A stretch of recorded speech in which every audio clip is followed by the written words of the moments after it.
వెళ్ళొస్తామమ్మా. ఇప్పుడు line clear అయింది, మీరిద్దరు మాట్లాడుకోండి. నేను ఎలా కూడా చెప్తాను. ఉద్యోగం ఎందుకు మానేశారు?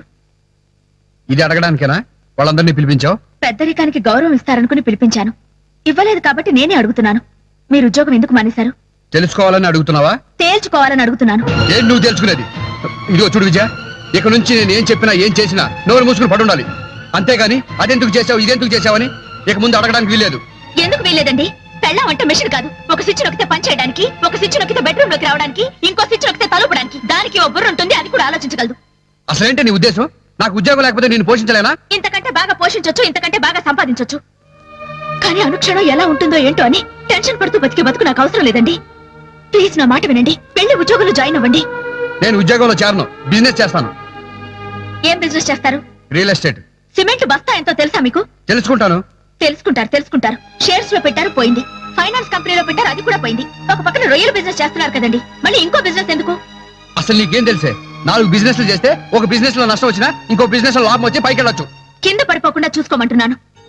సర్కస్ లో లాగా గాల్లో ఊగాలనుకున్నప్పుడు ముందు కింద వల కట్టుకోవాలండి. ఉద్యోగం వల లాంటిది. మీరెంత గాల్లో ఊగినా కింద పడిపోతారన్న భయం మాకుండదు. కానీ మీరు ఉద్యోగం చేస్తూ బిజినెస్ చేయండి. వద్దొద్దు, అడ్డమైన సలహాలు ఇవ్వద్దు. మీ సమస్యల్ని స్నేహితులతో చెప్పుకుంటారు, బయట వాళ్ళని సలహాలు అడుగుతారు. కానీ మీరు తీసుకున్న నిర్ణయాల వల్ల కష్ట నష్టాన్ని భరించే పెళ్ళాన్ని మాత్రం అడగరు. చిన్న చూపు చూస్తారు. చదువుకున్నదైనా చదువు రానిదైనా పెళ్ళాం కన్నా బాధ్యతగా మీకెవరు సలహాలు ఇవ్వరండి. ఏంటి ప్రతిదానికి న్యూసెన్స్? అసలు నా గురించి నీకేం తెలుసు? భర్త గురించి పూర్తిగా తెలిసేది ఒక భార్యకేనండి. ఆహా, తెలిస్తే ఇలా వెనకలాగో. వెనక్కి లాగడం కాదు, ముందు చూసి అడిగేయమంటున్నాను. నాకు నడక నేర్పుతున్నావా? సరైన దారిలో నడవమంటున్నాను. ఏ దారిలో నడవాలో నాకు తెలుసు. ఆ దారి తప్పని నాకు తెలుసు. నడిస్తే నష్టపోయేది నేను కాదు, మనం. నా ఉద్యోగం నా ఇష్టం. అయితే ఓ మాట చెప్పండి, మీరు కేవలం నన్ను చూసే పెళ్లి చేసుకున్నారా? అవును. ఏం కాదు, నాతో పాటు మా వాళ్ళు ఇచ్చిన కట్న కానుకలు కూడా నచ్చి మీరు నన్ను పెళ్లి చేసుకున్నారు. అయితే అలాగే మీతో పాటు మీ ఉద్యోగం కూడా నచ్చి మిమ్మల్ని పెళ్లి చేసుకున్నాను. అంటే మీకన్నా ముందు కాంట్రాక్టర్లు, బిజినెస్ చేసేవాళ్ళు ఎన్నో సంబంధాలు వచ్చాయి నాకు. అవన్నీ కాదనుకుని ఉద్యోగం ఉన్న మిమ్మల్ని ఏరు కోరి పెళ్లి చేసుకున్నాను. కాబట్టి మీరు నాకు చెప్పకుండా ఉద్యోగం మానడానికి వీల్లేదు. నీ బోర్డు లాజికల్ నా దగ్గర కాదు. నేను ఉద్యోగం చేయడం నా ఇష్టం. అయితే మా వాళ్ళు ఇచ్చిన కట్నం డబ్బు మీకు చెప్పకుండా ఎవరికైనా ఇచ్చేస్తే మీరు ఊరుకుంటారా? ఓహో, సరే. నీకన్నీ తెలుసు అంటున్నావు కాబట్టి ఈ రోజు నుంచి నా బాధ్యత నీకు అప్పగిస్తున్నాను. ఓ 6 నెలల పాటు ఇల్లు మెయింటైన్ చేయి, చూపించు. నేను ఒక్క పైసా కూడా నీకు ఇవ్వను. నాకంటే ₹1 ఎక్కువ సంపాదించి చూపించు.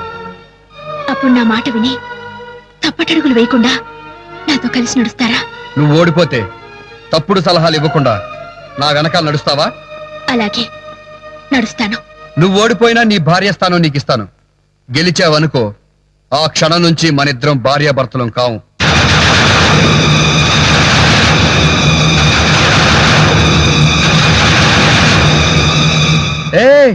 ఏంటి అలా అయిపోయావు? నువ్వు అలా అయిపోకూడదు. మొగుడి కంటే అన్ని తెలిసిన దానివి, సలహాలు ఇచ్చేదానివి.